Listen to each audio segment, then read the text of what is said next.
오늘 하나님께서 우리에게 주시는 말씀은 에베소서 5장 1절부터 5절 말씀입니다.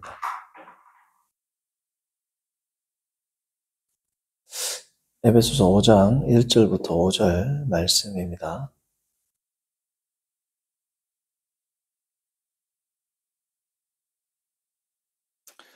한 절씩 교도하시고 5절은 합독합니다. 그러므로 사랑을 받는 자녀와 같이 너희는 하나님을 본받는 자가 되고 그리스도께서 너희를 사랑하신 것 같이 너희도 사랑 가운데서 행하라. 그는 우리를 위하여 자신을 버리사 향기로운 제물과 희생 제물로 하나님께 드리셨느니라. 음행과 온갖 더러운 것과 탐욕은 너희 중에서 그 이름도 부르지 말라. 이는 성도에게 마땅한 바니라. 유치함과 어리석은 말이나 희롱의 말이 마땅치 아니하니 오히려 감사하는 말을 하라. 너희도 정녕 이것을 알거니와 음행하는 자나 더러운 자나 탐하는 자, 곧 우상 숭배자는 다 그리스도와 하나님의 나라에서 기업을 얻지 못하리니. 아멘. 오늘 말씀의 제목은 천국 백성의 삶입니다. 천국 백성의 삶.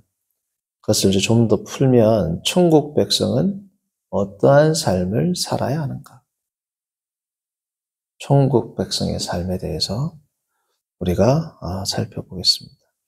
에베소서 5장을 우리가 몇 주간 살펴보고 있는데 이 에베소서 5장은 수직적 표지, 성도의 수직적 표지와 수평적 표지가 하나임을 보여주는 말씀이라고 우리가 살펴보았습니다. 특별히 5절을 보시면 하나님을만을 섬기는 것과 반대가 뭡니까? 우상 숭배하는 것이죠. 그래서 우상 숭배를 하지 않는 것은 한 분 하나님만 섬기는 겁니다. 그렇죠? 5절을 보시면 우상 숭배는 하나님만 섬기는 것인데 이 우상 숭배를 하나님과 성도와의 관계로 푸는 것이 아니라 어떤 관계로 풀어요? 횡적인 관계로 풀죠. 탐하는 자, 탐심이 있는 자는 곧 무슨 자라는 겁니까? 우상 숭배자라는 겁니다. 3절 보시면 탐욕은 너희 중에서 그 이름조차 부르지 말라. 나오지 않습니까? 이 탐욕과 대비되는 게 2절에 나오는 그리스도께서는 자신을 버리셨다. 그리고 향기로운 제물과 희생 제물로 하나님께 자신을 드리셨는데 이 자신을 하나님께 드리는 것과 완전 반대되는 게 뭐라는 거예요? 탐심이라는 거죠. 3절에 나오는 탐욕. 이 탐욕은 그러니까 하나님과 나와의 관계에 있어서는 우상 숭배와도 같은 것이고 이 탐심은 수평적으로 드러날 때는 나의 이웃, 나의 성도, 나의 가족을 돌보지 않는 것. 이것이 뭡니까? 탐욕인데 곧 이게 뭐와 같다? 우상 숭배와도 같다. 그래서 우리가 지난주가 아니라 몇 주 전에 우리가 살펴보았던 것처럼 에베소서 5장을 쭉 살펴보고 있지 않습니까? 1절에서 5절에서 주는 말씀은 뭐냐?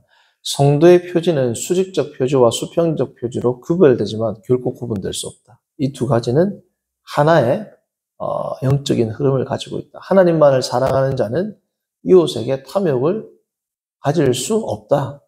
반대로 이웃에게 탐욕을 가지는 자, 이웃에 대해서 탐욕을 가지는 자, 이웃에 대해서 탐욕을 가진다는 건 뭐야? 자기의 소유를 자기 것으로 생각하는 자. 하나님 앞에 헌금하면 자기가 하나님 앞에서의 모든 의무를 다했다라고 생각하는 자. 나의 정말 여기서 이웃은 일차적으로 성도죠.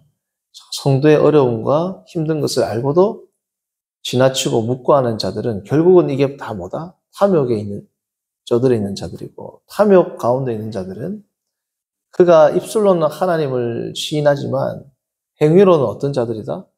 부인하고 있는 자다. 그게 1절부터 5절 말씀의 핵심인 겁니다. 이 말씀을 저희가 오늘 다시 한번 되새겨보는 시간을 가지는 겁니다. 그래서 천국 백성의 삶이 어떠한 삶을 사는 것인가에 대한 것이 오늘 말씀의 주제가 됩니다. 자, 천국 백성 하려면 먼저 천국을 알아야 되죠. 백성은 누구나 아니까. 천국은 너무나도 우리가 잘 아는 개념입니다. 하나님 나라. 하나님 나라의 통치, 이 천국은 예수 그리스도를 통하여 현현되었죠. 이 땅에. 자, 그런데 우리가 하나님 나라와 교회를 많이 혼동하는 경우가 있어요.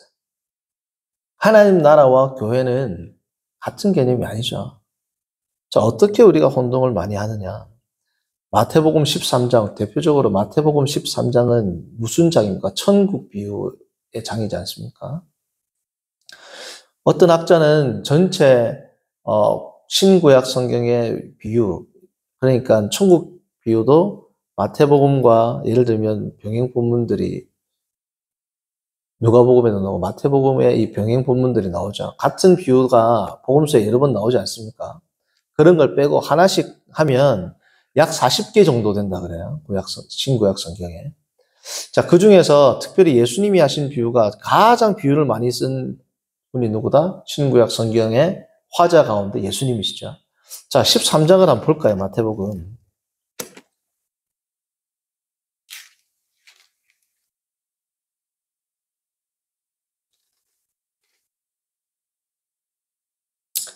(13장을) 보시면 이 비유는 13장에 나오는 모든 비유가 다 무슨 비유예요? 천국 비유인데 우리는 이걸 교회에 적용할 때가 너무 많아요. 그러니까 천국과 교회를 어떻게 한다? 하나님 나라와 교회를 우리가 혼동하는 겁니다. 자, 우리가 30배, 60배, 100배 알죠? 길가에 뿌리고 들죠. 이거 다 교회 안에서의 말씀을 잘 받고 말씀을 못 받고 순종하지 않고 이렇게 적용을 하잖아요. 그런데 성경에서는 이게 교회에게 준 비유가 아니라 뭐야? 천국 비유인 겁니다. 그러니까 교회에다가 이것을 바로 적용할 수는 없는 비유예요. 이 13장을 교회에 있는 성도들의 결단으로 적용을 하면 안 되는 겁니다. 원래는. 그렇게 하려면 다른 신학적인 작업을 거쳐서 적용을 해야 됩니다. 이 본문 자체를 교회에서 성도들의 신앙생활로 적용할 수 있다 없다? 없는 겁니다. 왜요? 이건 교회에게 준 비유가 아니라 어디 비유다? 하나님 나라 천국입니다. 자, 13장 11절 봅니다. 마태복음. 대답하여 이르시되 뭐의 비밀? 천국의 비밀을 아는 것이 너에게 허락되었다. 그러니까 이게 뭐야? 지금 천국의 비유거든요. 13절. 그러므로 내가 그들에게 비유로 말하는 것은 무슨 비유? 천국 비유인 겁니다. 우리가 잘 아는 길가, 돌짝, 그다음에 가시밭, 가시떨기, 그리고 좋은 땅. 이게 뭐예요? 다 천국 비유예요. 또 우리가 잘 아는 알곡과 가라지 비유 있죠? 이것도 뭐 교회에는 가라지도 있다. 있겠죠. 교회도 가라지가 있겠죠. 그러나 우리가 잘 아는, 자, 한번 볼까요? 13장. 지금 13장에 나오는 이 비유들은 다 뭐예요? 무슨 비유? 천국 비유인데, 자, 봅니다. 13장 24절 보시면 우리가 잘 아는 알곡과 가라지 비유가 나옵니다. 그렇죠? 자, 24절부터 30절까지, 그렇죠? 자, 근데 천국은 이래 나오죠. 자, 그리고 36절부터 봅니다. 이 가라지 비유를 물어보니까 예수님이 설명을 하시는데, 이 예수께서 무리를 떠나서 집에 들어가시니 제자들이 나와 이르되 밭의 가라지의 비유를 우리에게 설명하여 주소서. 대답하여 이르시되 좋은 씨를 뿌리는 자는 인자여. 밭은 뭡니까? 교회여 했어요. 세상이여 했어요. 근데 이거 교회에 적용하면 안 된단 말이죠. 그렇죠?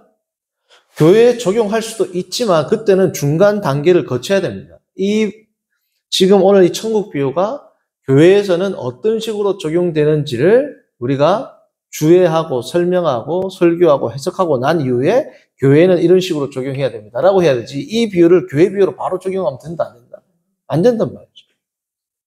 이 13장에 나오는 다 그렇습니다. 자, 31절. 겨자씨와 누룩 비유도. 비유를 들어 있을 때 천국은 마치 비유죠, 이것도. 천국 비유죠. 13장 45절. 또 천국은 마치, 그렇죠? 그리고 47절. 또 천국은 마치. 그러니까 이게 13장은 다 천국 비유인데 우리는 다 이걸 어디다 적용을 합니까? 대부분 설교를 하든 설교를 듣든 말씀을 적용하든 큐티를 하든 다 어디 교회 생활과 접목을 한단 말이에요. 물론 관계가 없는 건 아니지만 오직 말씀, 솔라 스크립투라, 오직 말씀의 권위를 우리가 인정한다면 이 말씀은, 이 비유는 무슨 비유다? 천국 비유다라고 우리가 하나님 나라의 관점에서 봐야 되는 겁니다. 그래서 제가 이 마태복음 13장을 비롯해서 예수님의 비유에 대해서 제가 다음에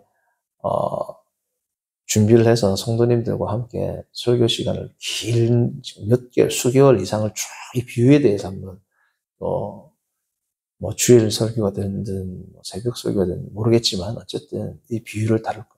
예수님의 비유를 다루고 나서 아니면 다루기 전에 어쨌든 이 예수님의 비유와 또 구약에서도 쭉 비유가 나오잖아요. 이 비유를 총체적으로 성경에 드러나는 비유가 어떤 의미로 우리가 해석하고 읽고 적용하고 순종해야 되는지에 대해서 제가 꼭 다음번에 기회가 되면 이 시리즈 설교로 예수님의 비유에 대해서 그리고 구약에 나오는 비유에 대해서 설교할 계획이 있습니다. 성도님들께서 기도로 많이 중보해 주시고 기도해 주시기를 바랍니다. 오늘은 제가 문제의식만 제기하는 거예요. 13장은 많은 분들이 교회 생활에 대한 비유로 적용을 하지만 실상은 이게 무슨 비유다? 천국 비유다. 30배, 60배, 100배 말씀을 잘 받는 것은 목사님의 말씀을 잘 받고 뭐 설교를 잘 받고 말씀을 잘 받으면 30배, 100배가 일어난다. 가 1차적인 의미가 아니라는 거예요. 이건 뭐예요? 천국 비유란 말이죠. 그렇죠? 교회에서의 성도들이 설교를 듣거나 말씀을 적용하거나 말씀을 잘 순종했을 때 드러나는 열매로서 이 설교를 1차적으로 다루면 된다, 안 된다? 이 본문을 1차적으로 다루면 된다, 안 된다? 안 된다는 겁니다. 그렇게 다루려면 다시 말씀드리면 뭐가 있어야 된다? 중간 단계가 있어야 돼요. 이 천국 비유를 교회에서 적용하면 이러한 이유로 교회에 적용할 수 있고 우리 성도의 생활로 볼 수 있는데 그러므로 이렇게 돼야 됩니다. 라고 우리가 해석을 하고 읽고 적용하는 게 정말 성경의 권위를 어떻습니까? 있는 그대로 우리가 수납하는 행위가 되는 것이라 할 수 있습니다. 어쨌든 오늘 제가 말씀드린 것보다 교회와 하나님 나라는 꼭 구별된다. 자, 구별되지만 더 포괄적이고 넓고 방대한 개념은 무슨 개념이겠어요? 교회겠어요? 하나님 나라죠. 예수님께서 딱 오시자마자 회개하라. 교회를 세우겠다 했어요, 예수님이. 회개하라? 뭐야? 천국이 가까웠다. 자, 그러면 하나님 나라를 세우려고 예수님이 오셨는데, 하나님 나라를 세우기 전에 뭘부터 세우셨어요? 내가 내 교회를 세우리. 교회를 세우셨잖아요, 그죠? 그럼 교회와 하나님 나라와의 뭐가 있겠습니까? 아주 깊은 연관성이 있을 겁니다. 그것을 우리가 에베소서 4장을 할 때 사실은 다루었어요. 한번 볼까요? 4장 10절 봅니다. 에베소서 4장 10절.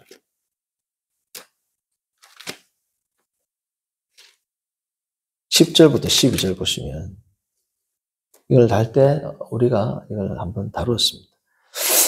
자, 이 예수님의 십자가와 부활에 대해서 내려셨던 그가 곧 모든 하늘 위에 오르신 자니 승천하셨죠, 예수님께서. 이는 만물을 뭐하라고?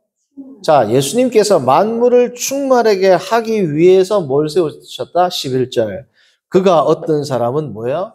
사도로. 자, 만물을 충만케 하기 위해서 누구는 대통령으로, 누구는 왕으로, 누구는 정치가로 이렇게 안 써놨죠. 온 세상을 하나님 나라, 하나님 통치, 하나님 나라, 천국으로 채우기 위해서 예수님이 하신 일이 뭐다? 교회를 세우셨다는 것. 그게 11절, 12절입니다. 어떤 사람은 사도로, 어떤 사람은 선지자로, 어떤 사람은 복음 전하는 자로, 어떤 사람은 목사와 교사로 삼으셨으니 왜요? 이는 성도를 온전하게 하여 봉사일을 하며 그리스도의 몸, 뭘 위해서? 교회를 세우기 위해서다. 근데 이 교회를 세우는 것은 뭐하고 관계 있다? 10절. 만물을 충만케 하는 것과 관계 있다.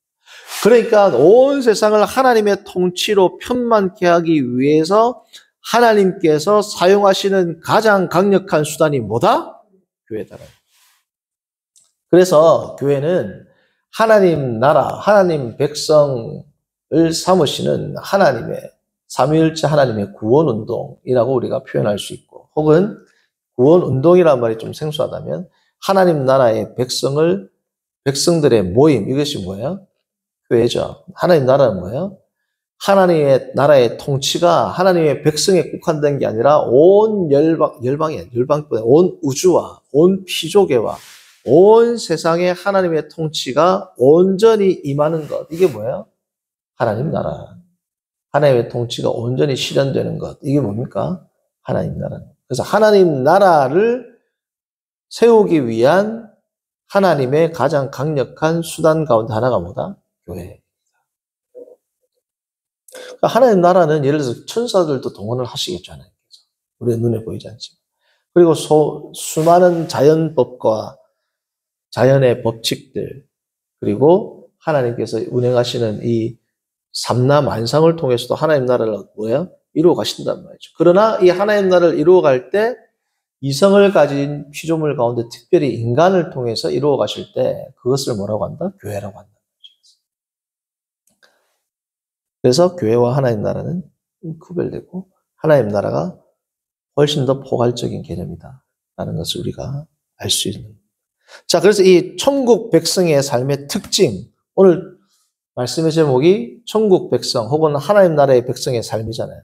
하나님 나라 백성의 삶의 특징을 기술하는 게 뭐라 그랬습니까? 4장 처음 시작할 때 행하다, 페리파테오, 걷다라는 거잖아요.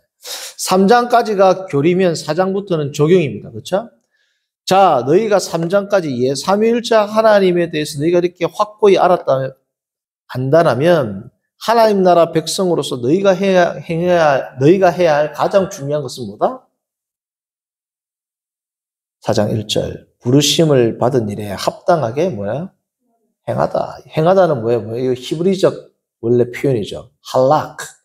그가 하나님과 동행하였더니 의인을 나타낼 때 다 뭐예요? 에녹, 노아, 아브라함 다 뭐예요? 동행하다 할라크잖아요. 할라크의 헬라어적 번역이 페리파테오입니다. 그러니까 뭐예요? 하나님 나라의 백성의 특징은 뭐다? 행함이다. 하나님 나라를 살아가는 백성의 가장 괄목할 만한 특징은 뭐다? 걷는 것이다. 말씀을 따라 성령을 따라 하나님의 지도에 따라 걷는 어떤 행함이라는 겁니다. 이 행함. 이 행함은 4장, 5장 계속 강조하면 4장 17절. 그러므로 내가 이것을 말하며 주 안에서 증언하노니 이제부터 너희는 이방인이 그 마음의 허망한 것으로 뭐와 같이?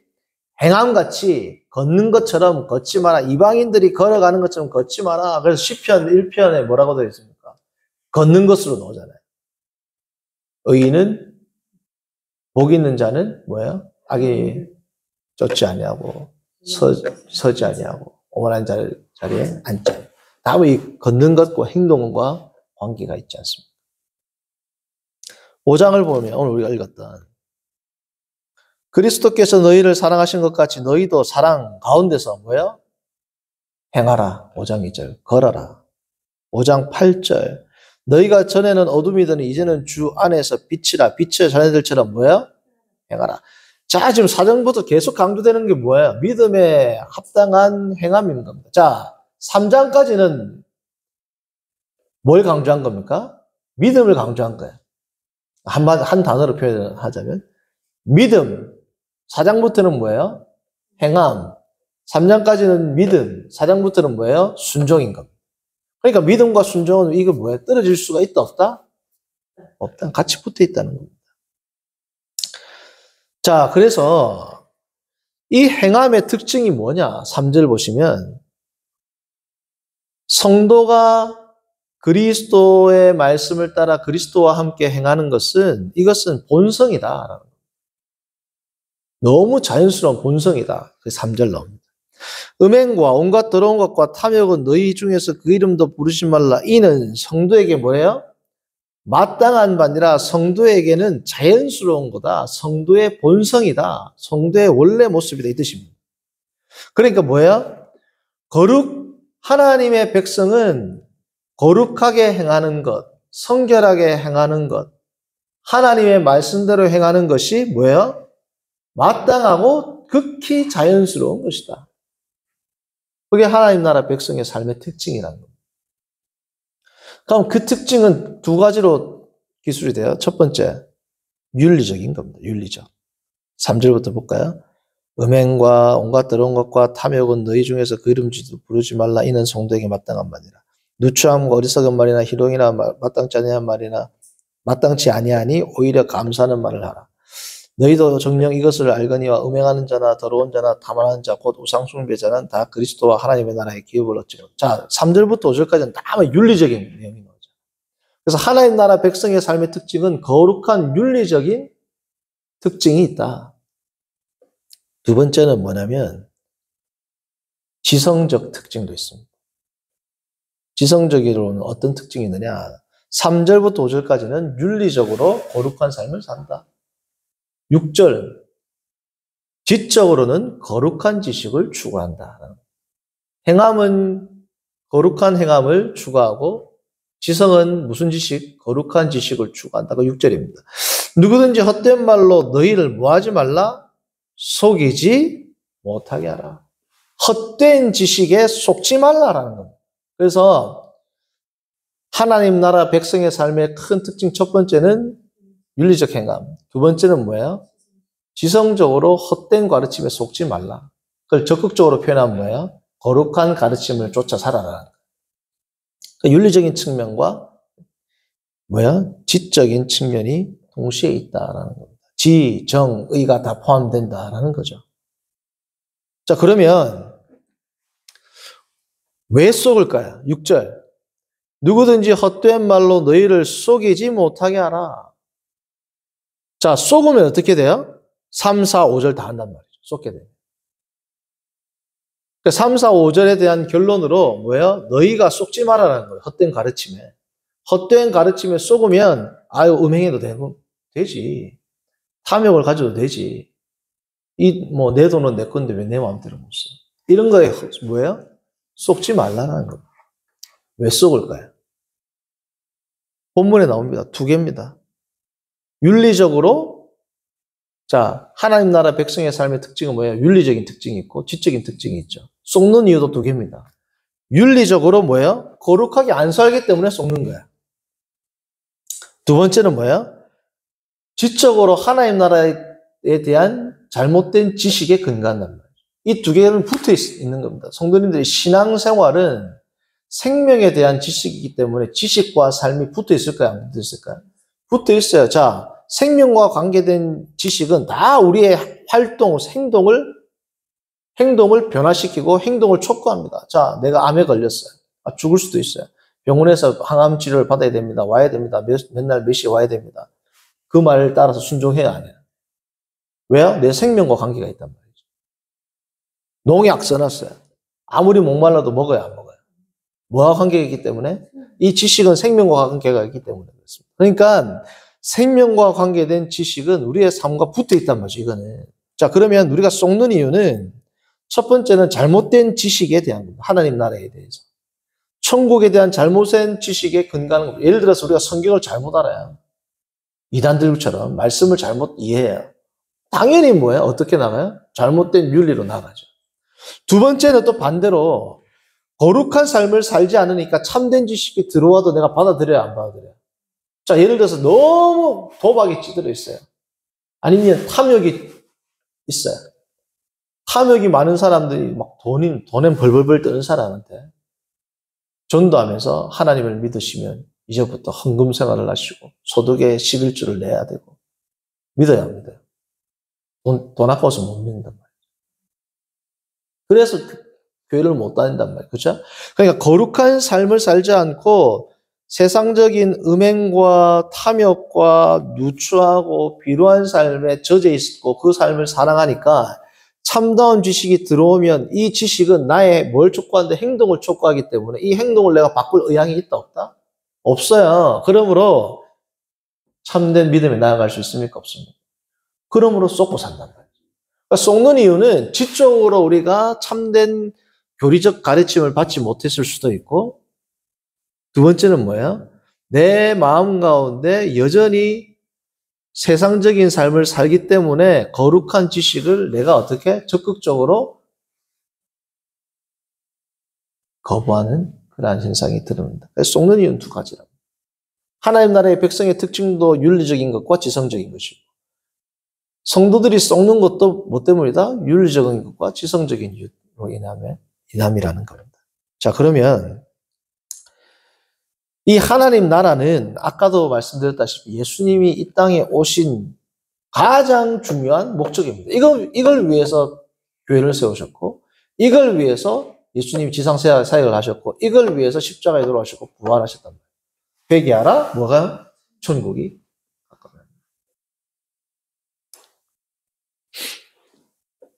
십자가상의 강도가 주여 당신이 나를 임하실 때 나를 기억하소서. 오늘 내가 나와 함께 내가 진실로 너에게 이르노니 오늘 내가 나와 함께 어디 있다? 낙원에 있으리라. 하나님 나라에 있으리라. 그러니까 이 하나님 나라가 예수님의 모든 사역의 뭐예요? 중심이란 말이에요. 자, 예수님의 모든 사역, 모든 생애, 모든 예수님의 설교의 중심이 하나님 나라라면 복음서의 거의 대부분의 비유는 모든이라고 해도 무방할 정도로 거의 대부분의 비유는 다 무슨 비유야? 하나님 나라 비유입니다. 하나님 나라 비유란 말이죠. 이웃을 사랑하는 사마리아인, 그것도 하나님 나라 비유인 겁니다. 이웃을 사랑하는 것. 그것도 하나님 나라의 통치잖아요. 그러니까 비유는 명시적으로 하나님 나라의 비유라고 쓰인 경우가 거의 대부분이고, 명시적으로 사용하지 않더라도 폭넓게 보면 다 하나님 나라 비유와 다 관계가 있단 말이에요. 예수님의 설교, 예수님의 비유, 예수님의 생애가 다 뭐예요? 하나님 나라를 위함이다라는 겁니다. 자, 그러면 예수님을 따라 걸어라. 이게 4장부터 나왔죠, 우리가. 행하라, 페리파테어. 예수님을 따라 걷는 우리는 뭐 중심으로 살아야 되겠어요? 하나님 나라의 중심으로 사는 겁니다. 예수님께서 하나님 나라를 위해서 전 세계를 바쳤다면 우리가 살아가는 이유도 뭐예요? 하나님 나라를 위해서란 말이죠. 하나님 나라를 위해서 사는 것 중에서 가장 중요한 키가 뭐 교회 생활이라는 거죠. 그죠? 그러나 교회 생활만 있는 것이 아닙니다. 우리 직장 생활도 있고 모든 생활이 다 있죠. 이건 다 뭐와 관계가 있다? 하나님 나라의 백성의 삶과 관계가 있다는 겁니다. 자, 그러면 하나님 나라 천국 백성은 어떤 삶을 사는가? 자, 오늘 5장 5절에도 나왔다시피 두 가지입니다. 하나님, 수직적으로는 하나님만 섬기는 것. 그것을 소극적 표현으로 뭐예요? 우상 숭배하지 말라라고 나오죠. 즉, 그리고 수직적으로는 하나님 한 분만 섬기는 것이고, 수평적으로는 뭐예요? 내 이웃을 내 몸과 같이 사랑하라는 것. 그것을 지금 다 소극적 표현으로 쓴 겁니다. 우상 숭배하지 말고 탐욕을 가지지 말라. 자, 성도님들, 하나님 나라의 백성으로 나는 교회 생활 잘한다. 나는 하나님 나라의 백성답게 잘 산다라고 우리가 생각을 하지만, 우리가, 제가 두 성경 구절을 읽고 싶어요. 하나는 미가서고 하나는 사도행전입니다. 자, 미가서 6장 6절부터 볼까요? 너무 잘 아는 말씀이에요. 미가서를 보면 미가 선지자가 이렇게 노래.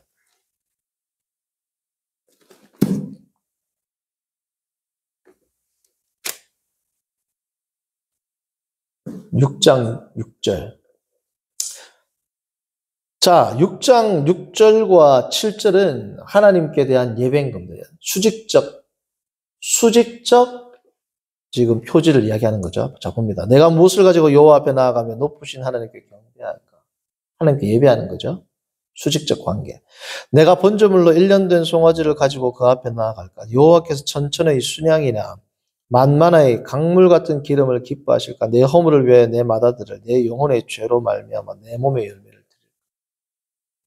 하나님 앞에 내가 뭘 드릴까? 심지어 내 아들을 드릴까? 아들을 꼭 드리겠다는 뜻이 아니라 내가 모든 걸 하나님께 다 드려서라도 하나님을 경배하고 싶다라고 말하는 이 사람에게 하나님이 뭐라고 답하느냐? 사람아, 주께서 선한 것이 무엇임을 내게 보이셨느냐?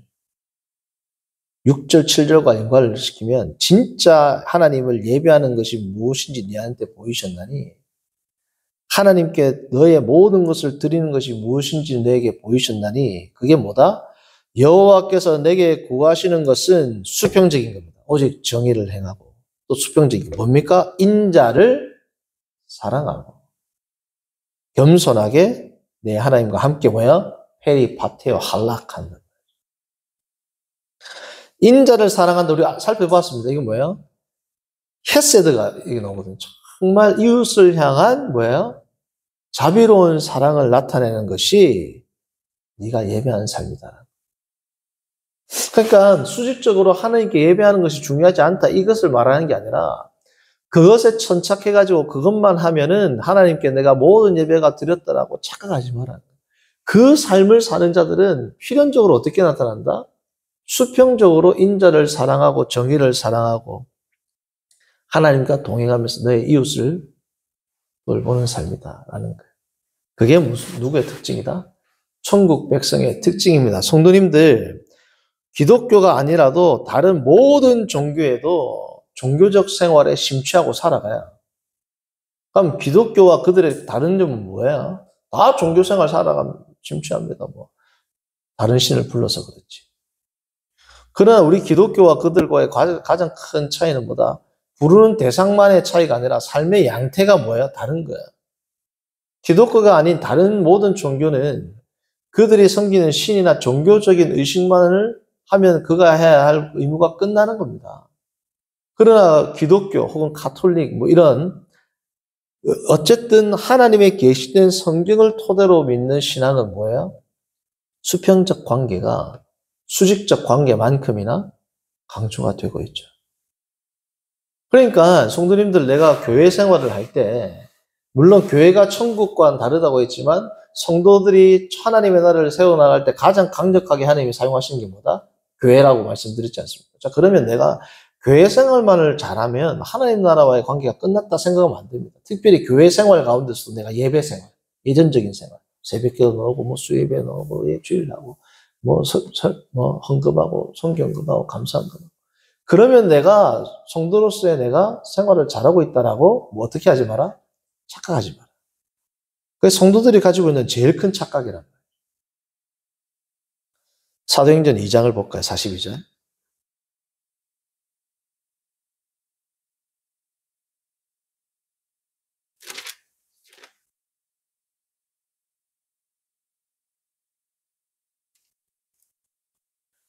그들이 사도의 가르침을 받아 완전히 부흥할 때, 그죠? 초대교회 부흥을 나타낼 때.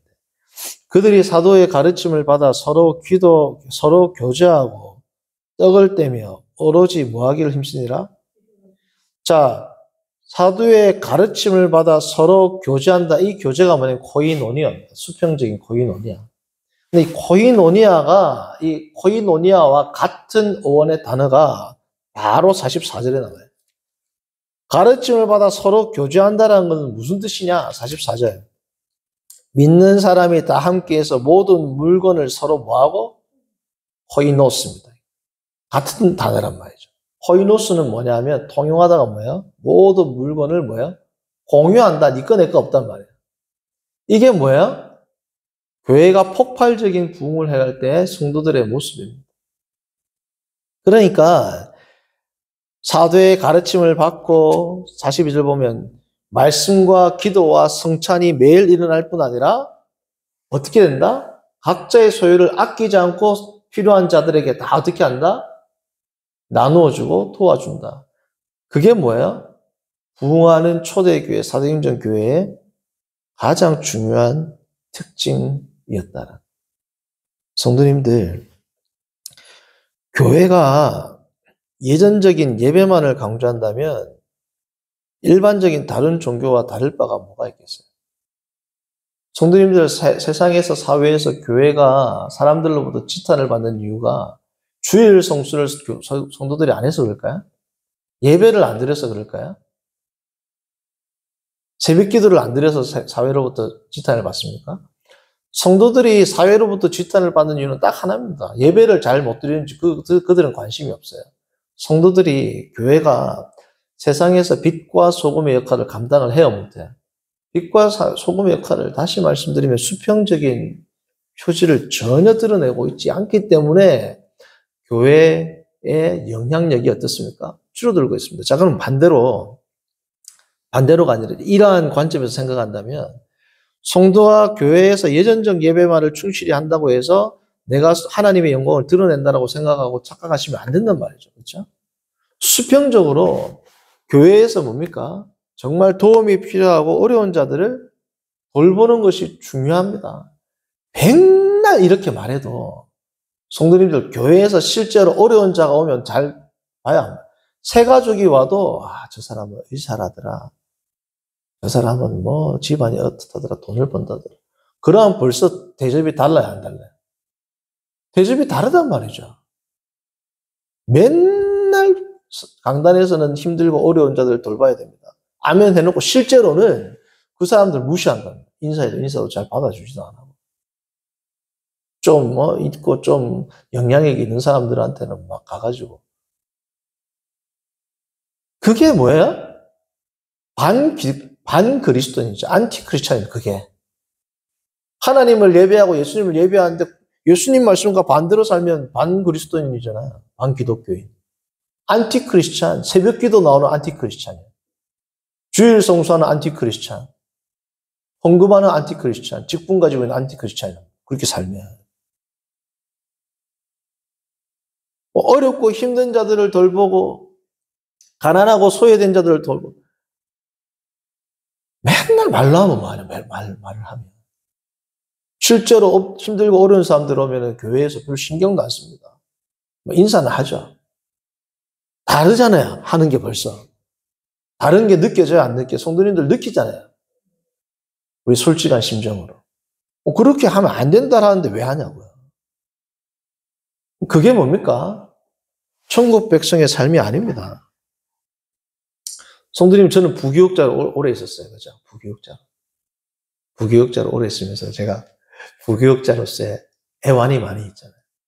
그러니까 성도님들, 왜 교회에서는 부교육자 사례는 적게 책정해요? 그 이유가 뭡니까? 성경에 나오나요?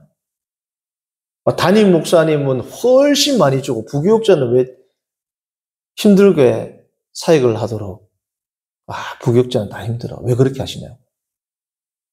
성도님들 오늘 보면 초대교회의 특징은 필요를 나누어 준다고 그랬어요.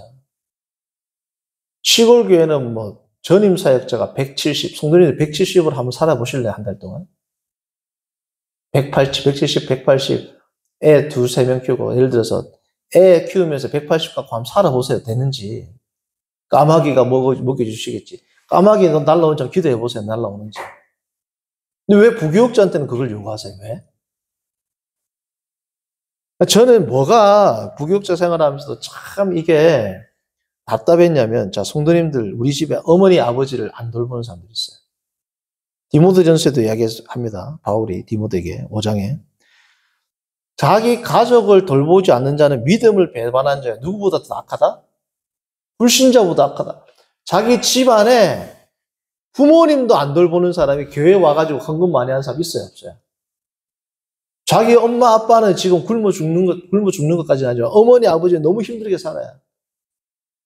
부모님한테는 효도도 안 하고 부모님은 정말 힘들게 사는데 별로 아는 척도 안 하고 교회 와가지고 헌금 땅땅하고 사람들한테 밥 사고 뭐 하는 거냐고. 그게. 그렇지 않습니까?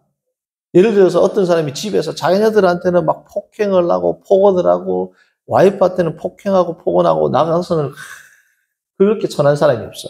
그 사람은 선한 사람일까요? 먼저 가족한테 잘해야 되잖아요. 자기 애들은 굶어 죽는데 나가가지고 사람들한테 돈 팡팡 쓰면은 그게 이상적인 가장의 모습입니까? 자, 그러면 교회에서 사례를 주는 사람은 담임 목회자고 부교육자잖아요. 그렇죠? 그러니까 부교육자가 많이 쇼라는 게 아니고 살 수 있게끔 주셔야 되잖아요. 성도님들이 생각할 때, 내가 한 달 생활하려면 요 정도 있어야 되겠다. 넌 줘야 안 되겠어요? 170 주고 한 달 살아라면 됩니까? 사라지냐고요, 그게. 그러고는 부교육자한테 대우할 때 참 이런 표현을 쓰면 그렇지만 당위원들이나 이 재정 맡은 사람들이 되게 아까워한단 말이에요. 제가 느꼈습니다. 한 교회가 아니고 여러 교회에서 느꼈어요. 손을 발발발 떨어. 부교육자한테 주는 거는 아까워가지고. 그리고는 교회 주보 보면 앞에 우리가 돕는 교회 한 10개, 20개 써놔요. 자기 교회 부교육자는 힘들어가지고 성도들한테, 그리고 또 뭐라고 하냐. 성도들한테는 절대로 금전 거래하지 말아요. 돈도 안 주고 금전 거래하지 말아요. 성도님들 까마귀가 돈 물어다 주나요? 부교육자한테 사례비도 조금 주면서 성도들한테 돈 빌리지 말아요. 어떻게 살아나는 겁니까, 그러면? 성도님들 제가 다시 물어볼게요. 되물어보 어떻게 살아야 되는데요? 교회에서는 사례를 조금 줘. 성도들하고는 금전거래 하지 마라 그래. 성도들한테 힘들 때 돈 빌리지 마라 그래. 어떻게 하냐고요? 어떻게 하냐고요, 그러면. 사모님이 일하면 되지. 성도님들 시골에서 일할 거 많이 없습니다. 사모님들이. 시골교회는. 어디서 일하냐고요. 그리고 예를 들어서 애를 키우는데 어떻게 하냐고요. 자, 그런데 주부에다가는 10개, 20개 빵빵빵빵 우리가 돕는. 그럼 뭐 하는 겁니까, 그게? 자기 집에 자기 애들은 굶어 죽는데 나가가지고 다른 사람들한테 돈 쓰는 거하고 뭐가 다르냐고요. 제가 선교하지 말라는 거 아닙니다. 어려운 교회 돕지 말라는 거 아니야. 그런 거 주부에 내고 사람들 볼 때 이렇게 많이 도와준다. 자랑하지 말고 그 숫자가 적더라도 지금 우리 교회에서 아이들 유초등부, 중고등부 그리고 행정 여러 성도들을 위해서 애쓰고 힘쓰는 그 부교육자들한테 살 수 있게끔 해줘란 말이죠. 살 수 있게끔 해주지도 안 하고 시골 교회에는 왜 부교육자가 안 오지? 시골 교회 교회가 요즘에 부교육자들도 변했어. 옛날에는 안 그랬는데 부교육자들이 참 요즘에 하나님 말씀 왜 그렇게 이야기하세요? 성도님들 170 주는 직장 가겠습니까? 가시겠냐고요. 300, 400 주는 직장이 있어요.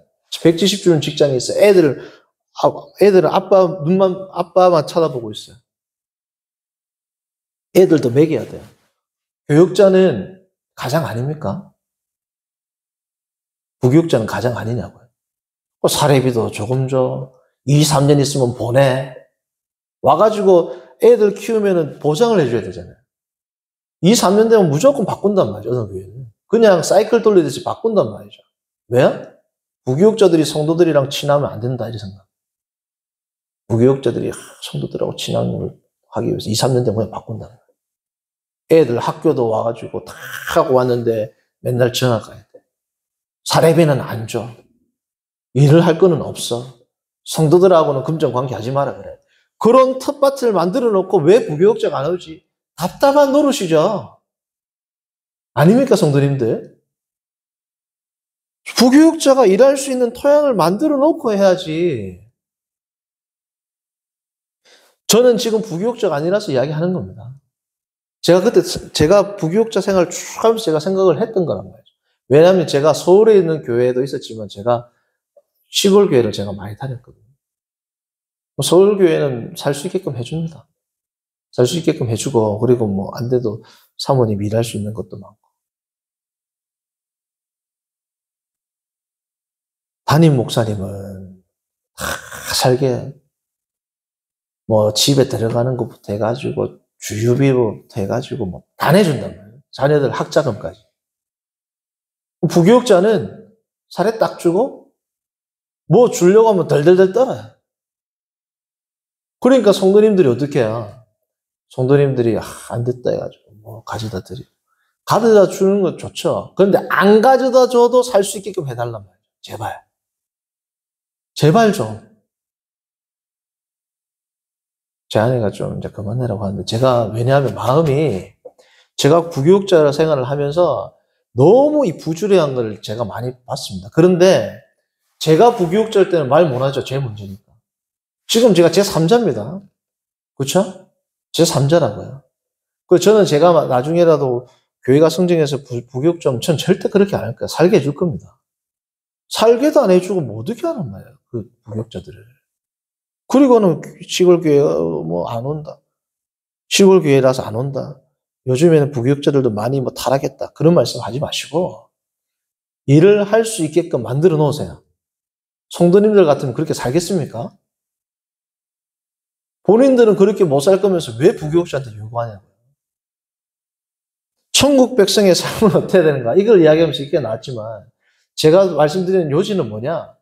정말 하나님 나라의 이 수직적 관계만을 중요시하지 말고 수평적으로 나누어져라.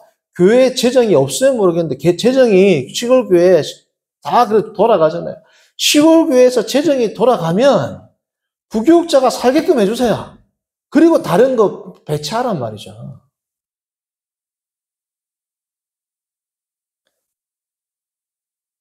그래서 정말 교회 안에서부터 정말 우리가 어려운 자들에게 나눠주고 정말 어려운 부교육자들에게 살 수 있게끔 해주고 하나님 나라의 관점에서 수직적인 것만 치중하지 말고 수평적으로 부교육자한테는 원래 어려워. 이런 성경에도 없는 말씀 하지 마시고 제발 좀 어렵고 힘든 자들 그리고 가장 교회에서 어떻게 보면 가장 교회의 을이 누구냐?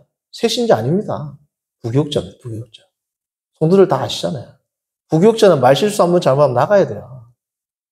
이것보다 더 낮은 자는 없습니다. 담임 목사님도 성도들한테는 말 못하지만 누구한테는 다 해야? 부교육자한테는 다 한단 말이죠. 가장 소외되고 어려운 교회에 참 역설적으로 교회에 있는 부교육자들 잘해주시고 어렵고 힘든 분들 잘해주시고 부교육자들 살게끔 해주시고 그리고 부교육자들 청빙하십시오. 천국 백성으로서의 삶에서 좀 나갔지만 성도님들 정말 우리 교회는 하나님 나라의 백성답게 성도들을 대하고 어렵고 소외된 자를 대하고 정말 간이가 없는 부교육자들에게 잘 선대하는지를 돌아보시고 천국 백성답게 하나님의 성도답게 살아가는 주의 권속들 되기를 바랍니다. 기도합니다.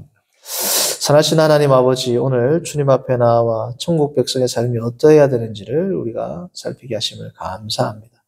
하나님 아버지, 늘 주와 동행하고 성경에 우리의 삶을 비추고 성경에 우리의 교회의 정책을 비추고 성경에 우리의 성도의 모습을 비추고 그리하 해서 천국 백성의 삶으로 한 걸음 더 도약하고 나아가는 모든 교회들, 모든 성도들, 모든 권속들을 되도록 인도하여 주옵소서. 예수님의 이름으로 기도합니다. 아멘. 찬송가 50장 하면서 준비하신 헌금합니다.